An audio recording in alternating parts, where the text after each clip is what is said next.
Needless to say, in April of 2015, Baltimore experienced something it hadn't experienced since 1968. And with that, uncovering abject poverty in certain parts of Baltimore City. For so long, so many people have ignored the fact that these situations or these conditions existed. You know, we see the crimes, we see the murders, just the unmerited deaths. A lot of kids is really hurting inside deeply, and my mom was a crack addict and my father, he had HIV. I was blessed to have David as a big brother because I needed help. I needed someone to talk to. His house was my house. I had my own bedroom. He fed me, took me places, World Trade Center, New York, Detroit. As a child, David would tell me that reading was like more important than anything. Just always educate yourself, educate yourself, educate yourself. We want to be somebody when we're a kid, each and every one of us. We want to be a fireman, a lawyer, a doctor. And I was one of those kids, even though I was struggling in poverty. Unfortunately, when my father passed away, my choices were limited as to what I was going to do.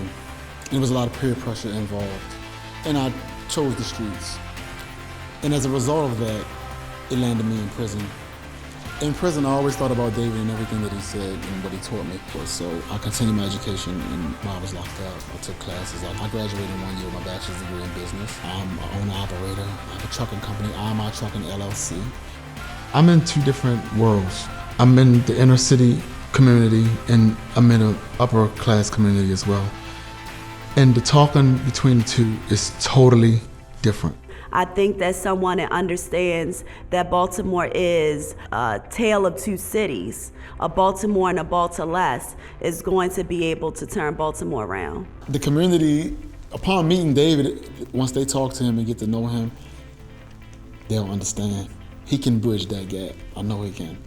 This guy has a heart for people, truly. It's pure love, it's pure, passion to want the best for the community. As we look at the next mayor, the next leader of Baltimore, we need somebody who has that kind of vision, that kind of business acumen, that kind of risk-taking that will allow the least of us, along with everybody else, to have a fair chance at achieving the American dream. David cares not only about people in Baltimore, but he cares deeply.